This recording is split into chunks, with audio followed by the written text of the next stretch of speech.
The night was biting cold, the kind that made the city streets feel like an open freezer. Under a flickering street lamp sat Emily, her blanket thin, her hands trembling around a paper cup of coffee someone had given her hours earlier. She'd been homeless for nearly 2 years now, ever since the pandemic swept away her job and her apartment. Still, she tried to keep her heart warm, smiling at strangers who mostly looked past her. Across the street, a cozy suburban home glowed with Halloween decorations. Inside, laughter echoed, kids running around, joy spilling through the windows.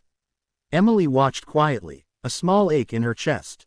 It wasn't envy, it was longing. Then, in a heartbeat, everything changed. A scream pierced the night. Emily's head snapped toward the house. Flames licked the curtains of an upstairs window. Smoke began to curl into the sky. People outside shouted. A woman screamed for help. Her child was still inside. Without thinking, Emily dropped her coffee and sprinted across the street. The crowd was frozen in panic, but Emily didn't stop to think. She'd once been a nurse's aide. She knew fear could paralyze people. Covering her mouth with her sleeve, she kicked open the front door and charged inside. The heat was unbearable, the air thick with smoke. She could barely see. But then, a faint cry.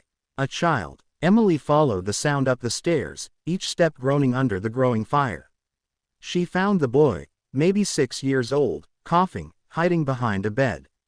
She wrapped him in a blanket, pressed him to her chest, and ran.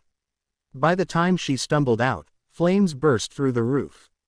Paramedics rushed forward. The mother screamed and hugged her boy tight, crying uncontrollably. Emily fell to her knees, coughing, her face blackened with soot. People gathered around, for once, not looking past her, but at her. Minutes later, a black car screeched to a stop. A man in a suit, Daniel Carter, the CEO of the largest real estate company in the city, ran toward the scene. His house, his son, his life. He froze when he saw Emily, the homeless woman who'd just saved his child.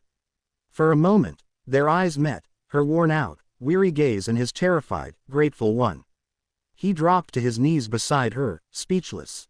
"You saved him." Emily nodded weakly. "He's safe. That's what matters." Daniel swallowed hard. The cameras had started flashing, neighbors whispering, reporters arriving. But Emily didn't care about fame or thanks. She was just relieved the boy was alive. As the ambulance took his son away, Daniel turned to Emily. "Come with me," he said firmly. She hesitated. "Sir, I don't belong in your world." He shook his head. "You just reminded me what the world should be." The next morning, the city woke to headlines. Homeless woman saves CEO's son from blaze. Donations poured in from across the country. But Daniel did more than write a check. He gave Emily a home, not out of pity, but gratitude. He offered her a job in his company's community outreach program, helping others like her find housing and dignity again. And when she stood in her new apartment for the first time, Emily wept silently. For the first time in years, she had a bed, a door that locked, and a reason to believe again.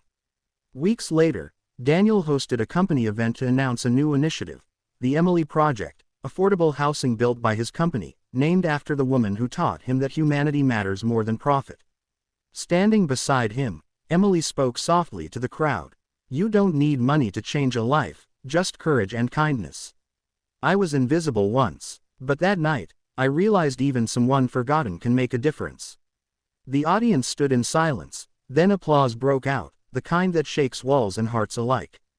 That night, as Emily looked out from her new apartment window, she saw the city lights flicker, the same ones that once watched her sleep on the streets. But this time, they didn't look cold. They looked like hope. Because one act of courage had sparked a fire the world needed, not to destroy, but to heal.